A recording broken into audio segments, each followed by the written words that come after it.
Okay बच्चों, चलिए आगे बढ़ते हैं, देखते हैं अपना नेक्स्ट क्वेश्चन। देखिए हम लोग आज जो भी क्वेश्चंस कर रहे हैं बहुत बढ़िया से बढ़िया क्वेश्चंस आ रहे हैं। सभी के सभी क्वेश्चंस एग्ज़ाम ओरिएंटेड हैं और बहुत बढ़िया से डिस्कशन चल रहा है।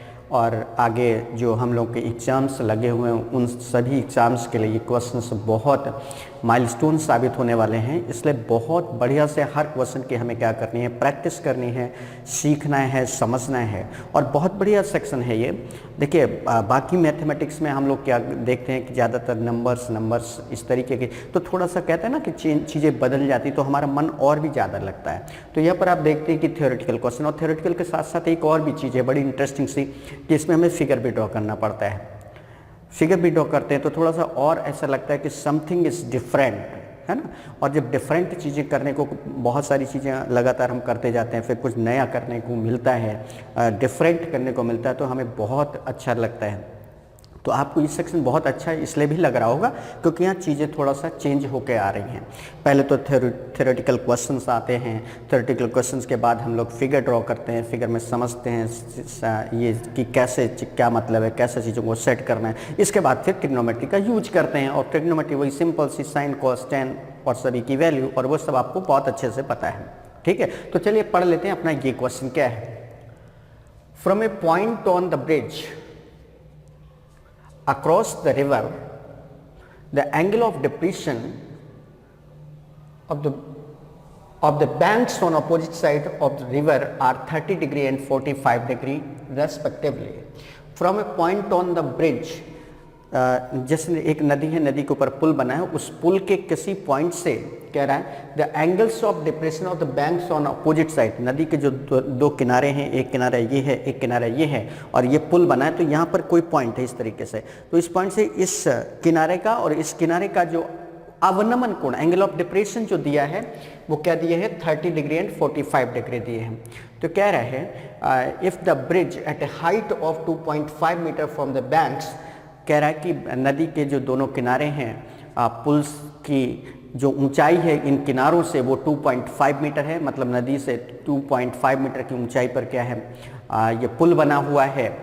तो कह रहा है then what is the width of river, तो नदी की चौड़ाई कितनी है। चलिए ठीक है, देखते हैं बच्चों।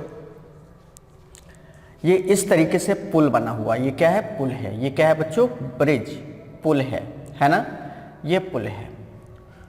नदी यहाँ पर है इस तरीके से, नदी का एक किनारा ये है, एक किनारा ये। नदी का एक पुल पर कोई पॉइंट हमने ये इस तरीके से ले लिया और इस किनारे को ऐसे मिलाया, इधर इस किनारे को ऐसे मिलाया, तो कह रहा है एक किनारे का जो एंगल ऑफ डिप्रेशन है वो कितना है, 30 डिग्री। मतलब अगर ये 30 डिग्री है तो ये जो अवनमन कोण है ये कितना होगा बच्चों, 45 डिग्री। क्लियर है।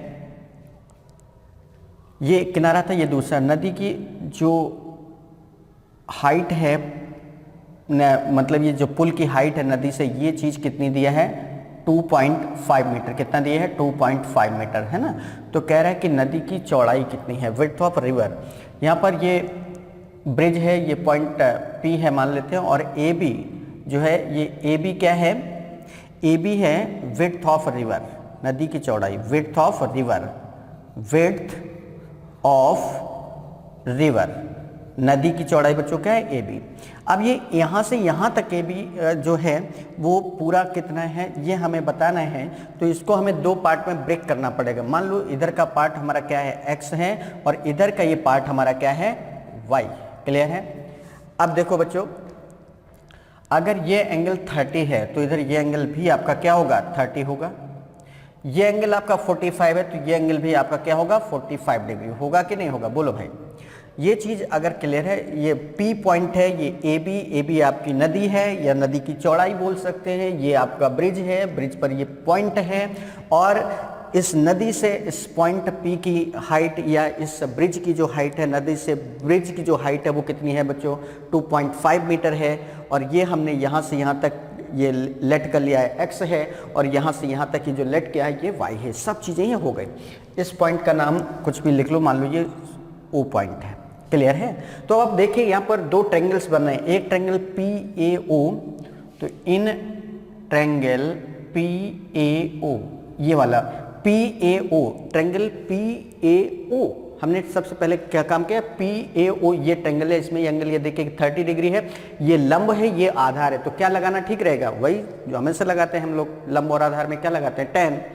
तो tan 30 इक्वल बच्चों क्या हो जाएगा, लंब बटे आधार मीन्स 2.5 अपॉन आधार, आधार कितना है, x है, तो ये tan 30 की वैल्यू हो जाएगी 1/√3 इक्वल 2.5 अपॉन x। तो इससे x की वैल्यू क्या हो जाएगी बच्चों, 2.5√3, ये आ गया। अब इसी तरीके से अब हम बात कर लेते हैं triangle PBO। In triangle PBO, इस ट्रायंगल में क्या हो जाएगा बच्चों, ये एंगल 45 है, ये लंब है, ये आधार है, तो tan 45 क्या हो जाएगा, tan 45 इक्वल लंब बटे आधार, लंब क्या है 2.5, आधार क्या है बच्चों y। tan 45 की वैल्यू क्या होती है 1 इक्वल 2.5 अपॉन y, या इससे y की वैल्यू बच्चों क्या आ जाएगी 2.5, y की वैल्यू क्या आ गई 2.5। हमें x की वैल्यू पता चल गई इतनी आ रही है, y की वैल्यू पता चल गई इतनी आ रही है, ये चीज़ पता चल गई, तो जो रिवर की विड्थ है, विड्थ ऑफ रिवर AB है, विड्थ ऑफ रिवर AB है, AB इक्वल क्या हो जाएगा, AB इक्वल हो जाएगा, देखिए AB ये पूरा निकालना है तो ये क्या हो जाएगा AO plus OB, AO plus OB, और AO हमारा बच्चों कितना है x, OB हमारा कितना है y, और x और y दोनों की वैल्यू हम निकाल चुके हैं। x क्या है 2.5√3 प्लस y की वैल्यू क्या है 2.5 है ना, तो 2.5 क्या हो जाएगा, कॉमन ले लेंगे, इंटू √3, यहाँ पर बचेगा +1, तो कितना हो जाएगा 2.5, अगर चाहे तो हम √3 की वैल्यू रख सकते हैं, तो ये हो जाएगा 1.732 + 1 मीन्स 2.5 इंटू 2.732, ये आ जाएगा, इसको मल्टीप्लाई कर लेंगे तो 25 2 जा 50, 0 5, 25 3 जा 75 एंड 5 80 मीन्स 0 8, 25 7 जा 175 एंड 8, 175 एंड 8 मीन्स 183 18, 25 2 जा 50 एंड 18 68, ये आ गया। अब यहाँ पर बच्चों 3 एंड 1 4 प्लेस पर डेसिमल लगा देंगे तो कितना आ जाएगा 6.83 मीटर। तो अगर बच्चों अगर हम डेसिमल में आंसर की बात करें तो इस नदी की चौड़ाई जो है AB जो रिवर है, इस नदी की चौड़ाई कितना आ जाएगा 6.83 मीटर आ जाएगा। और अगर डेसिमल की बात ना करें, हो सकता है कि ऑप्शन में जो आंसर्स दिए गए हों वो रूट के फॉर्म में, √3 के फॉर्म में दिए गए हों, तो उस समय आपका आंसर कुछ इस तरीके से आ जाएगा, ये वाला आंसर हो जाएगा। रूट के फॉर्म में दिया होगा तो 2.5 इंटू ये इस तरीके से, है ना। तो ये आपको देखना पड़ेगा कि आंसर डेसिमल में दिया है कि रूट में दिया, रूट में दिया तो ये हो जाएगा, ये नहीं करना पड़ेगा। और अगर ये नहीं दिया है तो फिर आपको इतना वैल्यू रख के सॉल्व करना पड़ेगा, और उस तरीके से यहाँ पर इसका आंसर क्या आ जाएगा बच्चों 6.83 मीटर। तो इस तरीके से देखा बच्चों आपने कितना शानदार तरीके से हम लोगों ने इस क्वेश्चन को सॉल्व किया, कहीं कोई प्रॉब्लम नहीं, बहुत बढ़िया सा क्वेश्चन था। फिर से एक बार बता दे रहे हैं, AB हमारी क्या थी, रिवर थी, और इस रिवर से 2.5 मीटर की हाइट पर एक पुल बना हुआ था, ब्रिज बना हुआ था, ये लिखा हुआ है। इस पुल पर स्थित किसी पॉइंट से, जैसे ये पॉइंट हमने P ले लिया है, इस पॉइंट से नदी के दोनों किनारों, मतलब इस किनारे और इस किनारे, दोनों किनारों के एंगल ऑफ डिप्रेशन मतलब अवनमन कोण, एक का अवनमन कोण 30 अंश है तो ये एंगल 30 डिग्री हो गया, ये एंगल 45 डिग्री हो गया। इस तरीके से ये था। आगे हमने ये लेट कर लिया कि यहाँ से यहाँ तक जो है वो x है, यहाँ से यहाँ तक क्या है y है, या AB जो है वो नदी की चौड़ाई है। ठीक, इसके बाद बस हमने एक बार ट्रायंगल कौन सा लिया है, PAO, ट्रायंगल PAO लिया और इससे हमने x की वैल्यू निकाल ली। इसी तरीके से बच्चों हमने एंगल PBO लिया है और इससे y की वैल्यू निकाल ली। x और y दोनों चीज़ें पता चल गई। तो हमसे जो पूछा गया था नदी की चौड़ाई, विड्थ ऑफ रिवर, वो नदी की चौड़ाई क्या होगी, this plus this means x plus y। तो रूट के फॉर्म में अगर देखेंगे तो हमारा आंसर ये आ जाएगा। और अगर हम √3 की वैल्यू रख के इसको सॉल्व करेंगे तो उस समय हमारी जो नदी की चौड़ाई आएगी तो वो क्या आ जाएगी 6.83 मीटर। तो ये था बच्चों, उम्मीद करते हैं कि इस क्वेश्चन की एक एक चीज़ बहुत बहुत बढ़िया तरीके से आपको समझ में आ गई होगी, कहीं कोई इश्यू नहीं। तो चलिए बढ़ चलते हैं अपने नेक्स्ट क्वेश्चन की तरफ और देखते हैं नेक्स्ट क्वेश्चन क्या है। ओके बच्चों, चलिए आगे बढ़ते हैं, देखते हैं अपना नेक्स्ट क्वेश्चन क्या है। From the top of 20 metre high building the angle of elevation of top of a tower is 60 degree and the angle of depression of its foot is 45 degree then the height of the tower. कह रहे थे from the top of 20 metre high building, 20 metre ऊंची एक building है, इसके top मतलब इसके शीर्ष से एक टावर के शीर्ष को जब देखा जाता है तो ये उन्नयन कोण कितना है, 60 अंश है। और जब इसी पॉइंट से इस टावर के आधार को देखा जाता है तो अवनमन कोण 45 अंश का है। तो कह रहा है इस टावर की हाइट क्या है। चलिए देखो, ये बिल्डिंग है बच्चों, इस बिल्डिंग की हाइट क्या है, 20 मीटर, ये 20 मीटर है, इस बिल्डिंग की हाइट 20 मीटर है। ये टावर है इस तरीके से,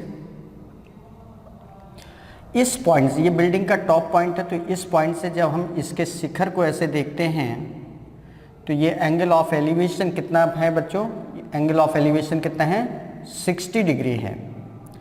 और जब इसी पॉइंट से हम इसके आधार को देखते हैं तो ये अवनमन कोण मीन्स ये एंगल कितना है, 45 डिग्री है। ठीक, अब देखो अगर ये 20 मीटर है यहाँ से यहाँ तक, तो यहाँ से यहाँ तक ये भी क्या होगा, 20 मीटर होगा कि नहीं होगा, 20 मीटर ये भी हुआ। ए बी सी डी और ई इस तरीके से नॉमेनक्लेचर कर लिया। बच्चों अगर ये एंगल 45 डिग्री है तो ये एंगल भी क्या होगा, 45 डिग्री होगा, होगा ना। चलिए अब एक काम करते हैं, यहाँ पर बी सी क्या है, ए सी क्या है, टावर है, ए सी क्या है बच्चों, टावर है ना, ए सी क्या है, टावर, और डी ई क्या है, बिल्डिंग है, डी ई क्या है, ये बिल्डिंग है ना। और इस बिल्डिंग की हाइट क्या गिवन है, 20 metre. Height of building is 20 metre. Height of building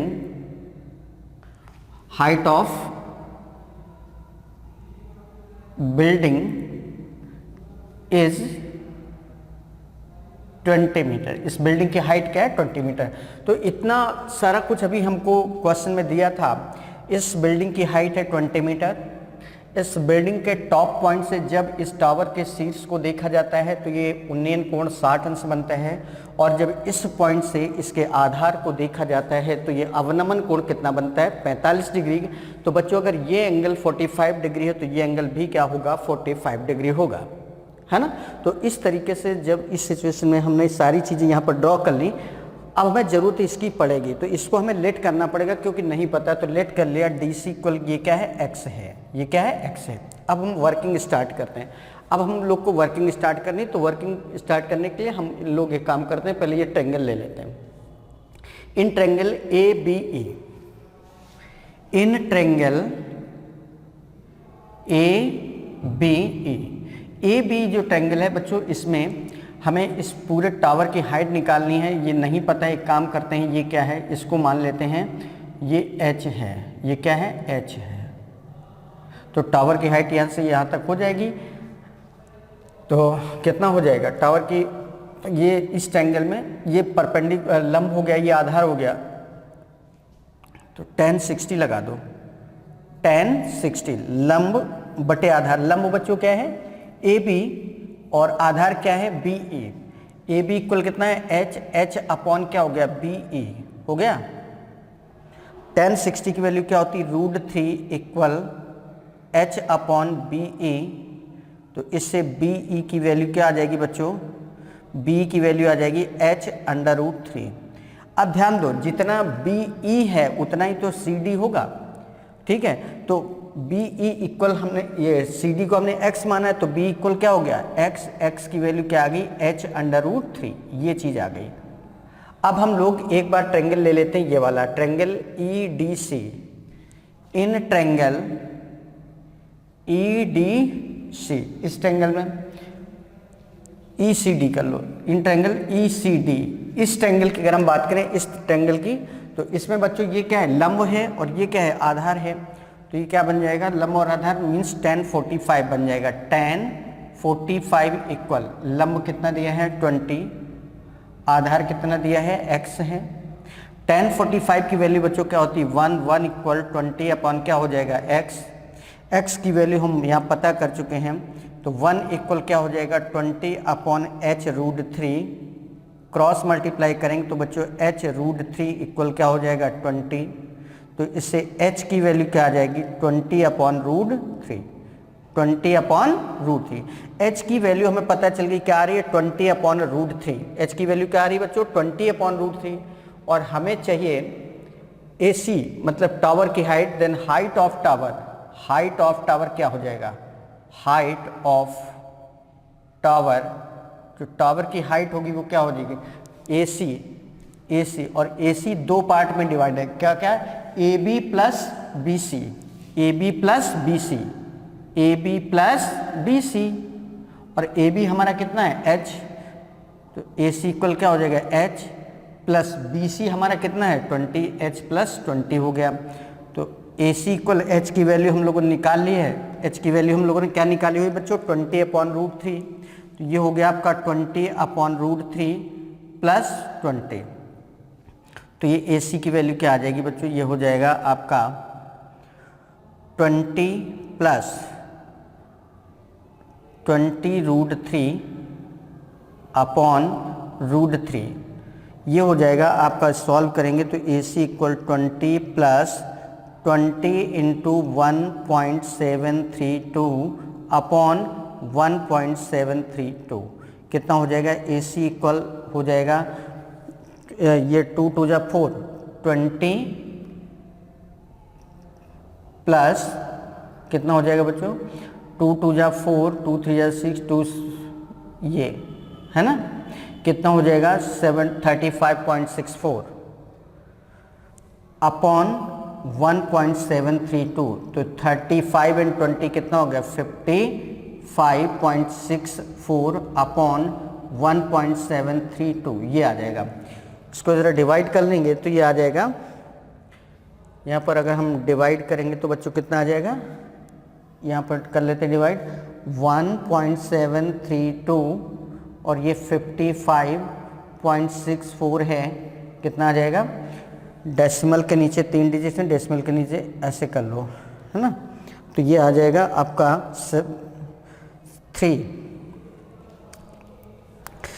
2 जा 6, 3 3 जा 9, 51, 14 में से 6 8, यहाँ बचेगा 5, 15 में से 9 6, यहाँ बचेगा 4, 4 में से 1 3, है ना, एक डेसिमल और 2 टाइम्स, है ना, तो ये अप्रॉक्स कितना आ जाएगा, अप्रॉक्स आ जाएगा 32 मीटर, अप्रॉक्स कितना आ जाएगा बच्चों 32 मीटर, है ना।